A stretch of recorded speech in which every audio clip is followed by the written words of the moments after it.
Hello, dear listeners. Welcome to a new episode of COLT Joycast. I'm your host, Xinyu, and I'm joined by my co-host, Michelle. We're thrilled to be here today because we have a special guest with us, Dr. Bruno Koffi, to discuss integration of ChatGPT into the world language classroom. Bruno is a tech guru as well as a Spanish and French teacher at Hall High School in West Hartford. He has presented tech tools for world language numerous times for us here at COLT. Welcome, Bruno. Well, thank you. I'm very glad to be here and share the ways in which I have used ChatGPT in my classes with my colleagues. Thank you so much, Bruno. You are always so generous and knowledgeable. And I would love to start by exploring some concrete examples of how ChatGPT can be used in the language classroom.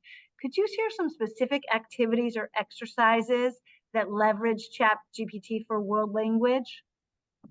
Okay, first, the first time I tried ChatGPT was to generate for me cloze activities where I fed it with a list of vocab words. I will limit it to 10, and I asked ChatGPT, generate cloze activities with this list of words, fill in the blanks. And the answer should be each one of the words from this bank, and then enter, and then we'll create it.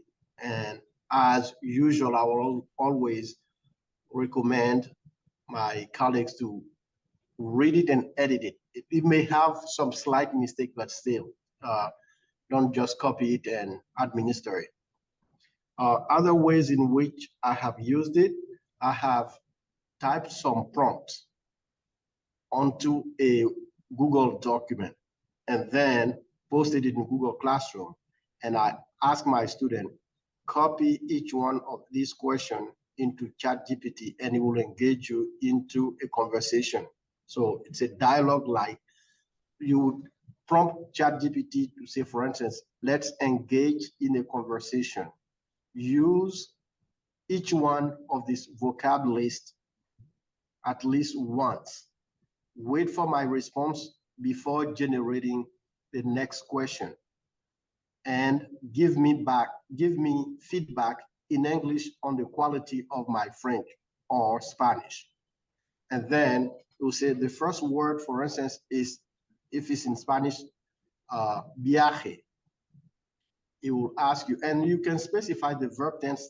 Since we go by, verb tense and vocab and units, you can specify, ask me all the questions in the present tense, so presente. And it ask you, for instance, ¿Ya fuiste de viaje a Costa Rica? And you would say, for instance, sí, yo fui de viaje a Costa Rica. Give me feedback. And it will tell you, oh, excellent, you understood the question. However, you said yo fui. The yo form of ir should be fui. But overall, excellent comprehension of this question. And then you ask it, generate the next question with this word. And you can go on and on and on. It gives you feedback. If you want, the feedback can be in the target language. But I want students to understand where their strengths are and where their weaknesses are. So the feedback, most of the time, I ask it to use French and English or Spanish and English. So it will tell you the Spanish part, correct it in Spanish, and then it will give you the feedback in English. So these are fascinating. Can I interrupt? Yeah, of course. So does ChatGPT talk to them, or does it give you the typed? How's the conversation dynamic? Oh, for now, I haven't found it. I haven't found the audio part of it, the sound of it. So it's typed, it's written, it's text generated. So it would prompt you with text. You read it on your screen, and then you kind of type your responses, and it provides text as a response to you. And then when students are done, for me to see the interaction with ChatGPT, I kind of share with each student so that when they finish completing it, they turn it in as an assignment. and then I read it. Other ways in which I have used it, there was a parent who sent me an email about how their kid was inconsistent in their achievement and performances in my class, go from A here to D here to F here. But the parent was just looking at the most recent grades. And with all these AP exams, there was a reason for, and so I went to the grade book and look at all the assignments by category. And then I copied the categories and the grades attached to them into ChatGPT, and I said, give me, analyze the students' performance in my class with areas of strength and weaknesses and make some suggestions for improvement. And it went from vocabulary, grammar, cultural awareness, quiz, text, whichever my categories were. He analyzed each one of the categories, where the student's strengths were and areas in which student could improve. So I kind of looked at it. It looked real good. I couldn't have done that in a better way. So I literally copied it, filtered it, and sent it to the parent. And the parent admitted, wow, that was, well, I didn't disclose that it was ChatGPT, but thank you for taking the time to so deeply analyzing my daughter's performance. And of course, I did also offer some website where the student could go for practice to improve in the ways, in the areas that where the student needed improvement. That is so cool. Yeah, like Yeah. I use a lot of ChatGPT to like sometimes generate like an easy basic email to students or Right. to parents to communicate something, right? Or even to a colleague. But like the way you use it for feedback, I really need to use it because I spent numerous times like, struggling with, kind of like, how to say, like, now I'm not struggling to giving them feedback, but just, like the lens and the time, the effort I'm putting into the feedback, that's like really time consuming. So I don't The know. feedback, however, it can be a little, it can be sometimes not accurate based on the actual proficiency guidelines. So I always feed it with a lower, I would say, for instance, if a student is supposed to be a novice mid or novice high, I would see it from the lens of a novice 0.0. And it would give me a closer analysis than if you advance the level. And I was thinking right now, Bruno, if you kind of like copy the actual readiness guidelines, some part of them you want to focus and then ask ChatGPT to offer feedback to students based on, for example, this part of the readiness on actual guidelines.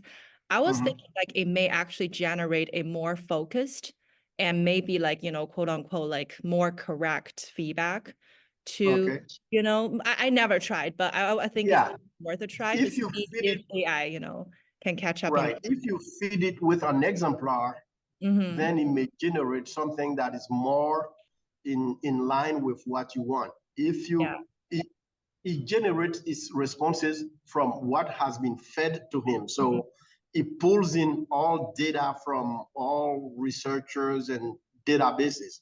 So if the professionals have fed it very professional data compared to what you want, it may be more demanding than what you want. So you would say, for instance, this is an exemplar of a superior production or an advanced mid or advanced low. Then from that, it has something to compare your students with or to generate something for them. And some other ways in which I have used it, and this is almost like weekly, when I get a parent's email, I type my response to the email to the parent or whomever. And I said, I said to ChatGPT, improve the quality of this email Right. in the same number of sentences I wrote it in. So if I wrote 5 sentences, in 5 sentences, and it will go by that, not a long, one-page email. Right. So the more specific you are, the more specific it is, and the more likely it's to generate something that you really, really would like.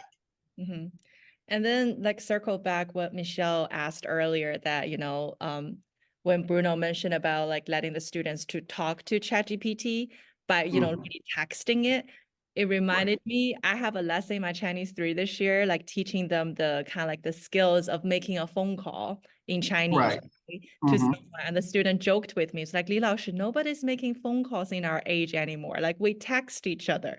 Like, what do you mean making a phone call? I was like, it just thought to me like, like we need to, language needs to improve, like also the language we teach needs to really fit the students' age level and, what they really needed in their real life. So yeah, like talk with ChatGPT is really kind of giving them like a real life interaction, right? Like by text target language. That would be so cool. Thank you so much for sharing.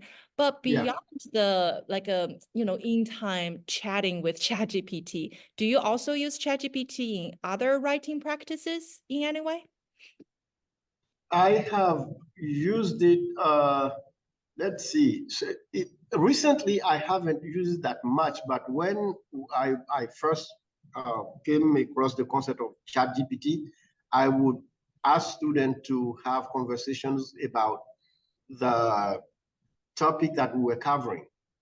And then I had like a template on a Google Doc. They will kind of have the conversation and ask ChatGPT, give me feedback on the quality of my French or of my Spanish.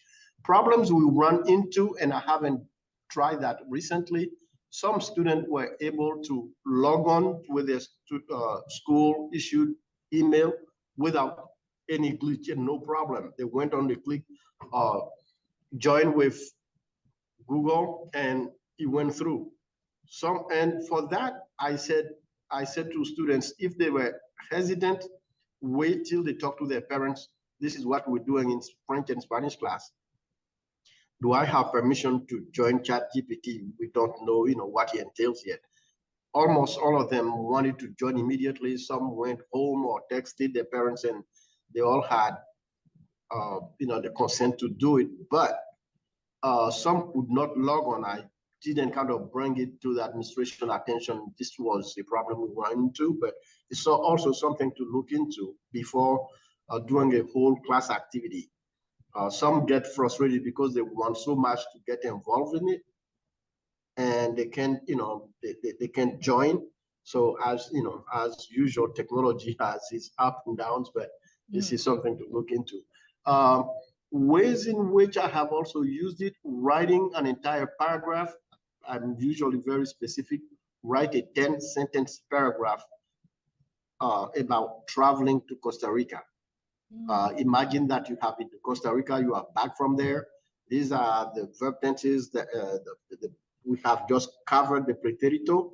Use it, and then write me a paragraph. And I have sent it as a Google Doc to each student, and I copied it myself, copy and paste it into Google, into ChatGPT to see the response. And its feedback was, mostly I would describe it as not as accurate as, because it was using the Actful Proficiency Guidelines. So for student who said, for instance, me gusta, me gusta, me gusta, like describing something that they like and repeating it over and over and over, it would say, for instance, they have a high control of their grammatical structure when it wasn't varied. It was just one structure being repeated over and over and over. Interesting, Bruno. Interesting. One thing that you are fantastic at, among other things, but finding listening resources. you're really good at locating listening resources and giving kids a lot of listening practice. One thing I use ChatGPT to do is I feed in the vocabulary for the week or for the unit, and I ask it to create interesting teenage conversation questions. And we often use it as the warm-up questions. But I'm wondering if you have any secrets or recommendations for using ChatGPT for listening activities. What I have done specifically for listening, since in Spanish, we have a lot of resources, listening, reading, writing, culture. In French, it's harder to find those resources, especially when it comes to cultural awareness, because the French activities are so France-centered. Almost everything is about France, France, France. And we need to vary, to talk about Quebec a little bit and Francophone. And so I have asked ChatGPT to give me links, website links, or websites where I could go that are related to culture, where I can find activities. And it generated, and I think I said, give me a list of 10. And of the 10 it generated, I have bookmarked some. I have bookmarked, yeah. And in Spanish, I have found also some cultural related websites that is suggested. Today, I fed it with what Lynn, our colleague Lynn, just asked us, is there any story-based tool that you use? And I fed ChatGPT with an inquiry, and it generated 5 that I copied and sent it back to her. And she replied back to me, do you use this in your class? I said, I tried a couple already, and they were excellent. So before Carolina sent her, the link. So I use it for things that I don't have handy. If I have it already, I explore it. And if it's too old, I have this. And do you have any other suggestions? And it will suggest what I really.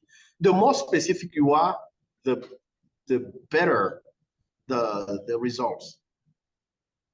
Mm-hmm. Yeah, that's such a great idea because, instead of asking ChatGPT to give you the answer, but ask ChatGPT to offer you resources so that you can, click on the link and then find the answers or find the materials that you can be used in your classes and lessons. That's very smart.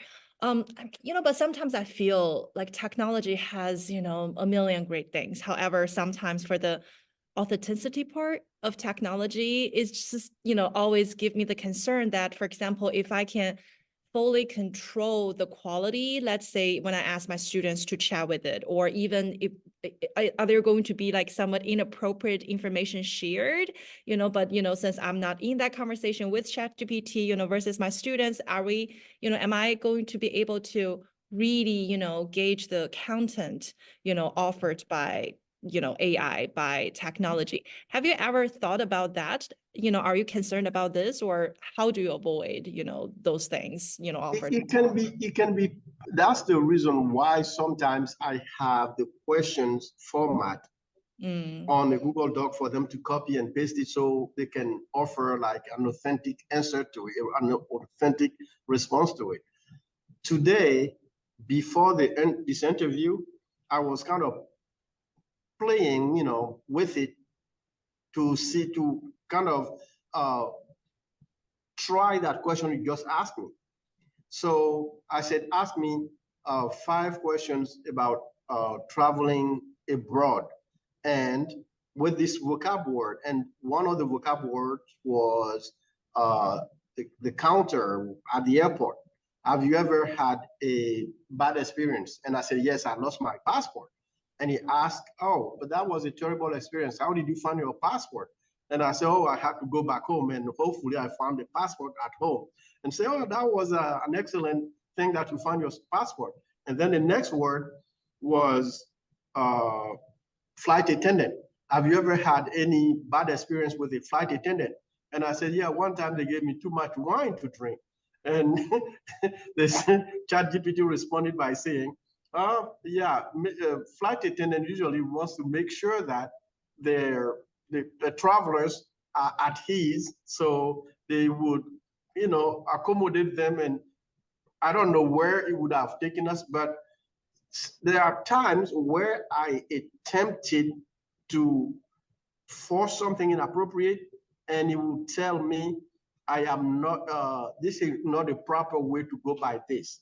I don't know if you would always do that, but as we all know, technology has its glitches, and sometimes it will stop you, or some other times you can get through without. So there's not a definite 100% answer here.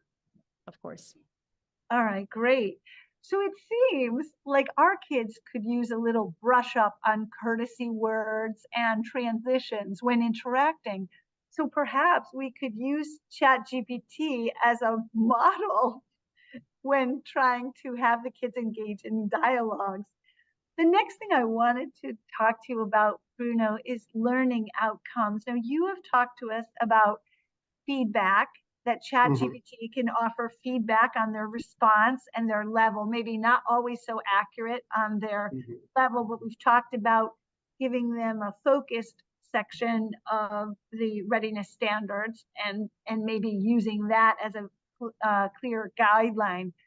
Do you have any other pointers or secrets or inside information about how to get ChatGPT to help with learning outcomes? Yeah, well, you could, for a student, let's say, who needs more practice in listening, you can have the student ask ChatGPT. I usually perform well in reading, writing, and listening. However, I have problems with this particular area. What can I do? Or this is the unit we're studying. What can I do to improve on my speaking or my listening? And it would suggest, ideas and flashcards to make, color coding stuff, or including in the inquiry, you can even include for, student outcome in this year, give me some ideas on what to do. And it would suggest what is in store there. Wow, that's really neat. And maybe they could even put in like what kind of a personality they have or what kind of ways they prefer to practice. And maybe ChatGPT could guide that interaction. And I was also thinking that if let's say if we survey students about interest about some certain topics, right? Let's say I had a unit teaching them like Chinese celebrities, but if I know the students is a basketball fan, then I can use ChatGPT maybe to generate a basketball players, like information, introduction about him or her, right? Or if that student is a baseball fan, something like that too, based on their interest to kind of like generate those different things too, right? Yeah, and I have also recently we were doing a unit, and there was not much cultural comparison to do in French, and I asked it in French, compare France to USA in 10 areas. Sure, let's compare France and the USA in 10 areas. Culture and art, provide some name, economy, education, government and politics, healthcare. And those are ideas that I didn't have personally. And if I was to kind of, come up with two columns, USA on the left, France on the right, or vice versa, I wouldn't have asked students to go ahead, and some students did an excellent job with finding out that healthcare in France is mostly free compared to ours, and they did that with a Google slide followed by a Vocaro voice activation thing. So he always has suggested excellent things for me, and it makes my teaching so much easier. Final thought from me, final question. What's one other way? Can you think of one other way that it makes your teaching so much easier? I know our listeners would love to know. In one additional way in which he has improved, yeah, you know, sometimes you have resources that you don't even know exist, and you can't find them, or you run out of ideas on what to do. It's immediate, the response, you know, so you know what you want to do, but you don't know where to get the resource. You ask it immediately, within milliseconds, you have suggestions, and you interact with it to fine tune it. If it's not exactly what you want, you add a word or two or three or another sentence, and it keeps fine tuning. It would even sometimes apologize for not providing you with exactly what you want. Can you help me with this? So, you know, it's available 24/7. It's right there.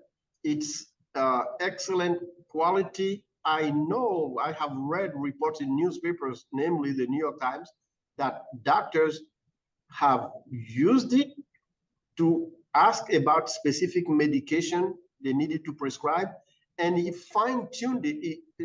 This specific doctor said that, he said, if you're gonna prescribe this, pay attention, because there may be some underlying factor in that disease that you diagnosed. And the reason why that doctor was asking the question was exactly that most doctors overlook the underlying condition, and they treat it for the symptom for which the patient came and described. So with what ChatGPT was fed with, he was able to tell that doctor, hey, there may be something else hidden, check that. And so, you know, having the resources I have already and having ChatGPT is an additional, I mean, you know, readily available.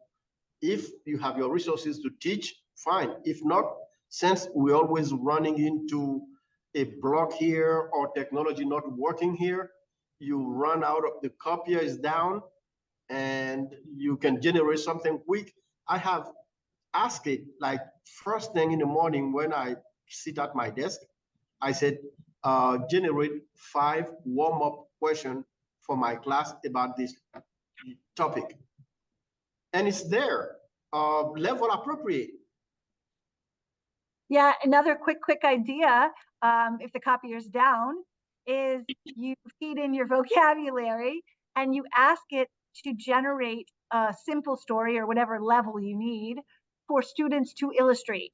So, you know, you've got no resources in front of you, but you do have blank paper. So you hand out the blank paper, you read ChatGPT's story, and the kids draw, and it's applying the recent vocab. Right.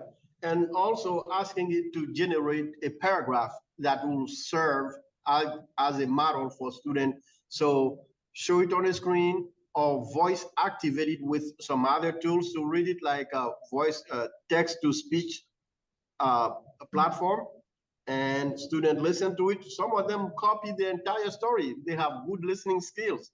What do we ask for them to do? So yeah, I have used it in those ways. Yeah.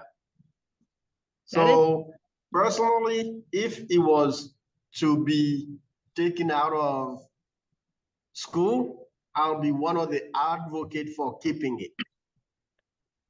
And I can see that. Thank you so much, Bruno. All those strategies you shared today regarding using ChatGPT, just so enlightening, like, you know, creating all those, you know, pre-activities, post-activities of class, and offering students feedback. That's just awesome. And it's also like saves our teachers time, you know, like Exactly. we are all dedicated, hardworking teachers, but we still want to use our time more smartly. And now with ChatGPT, we can make that happen. So thank you so much.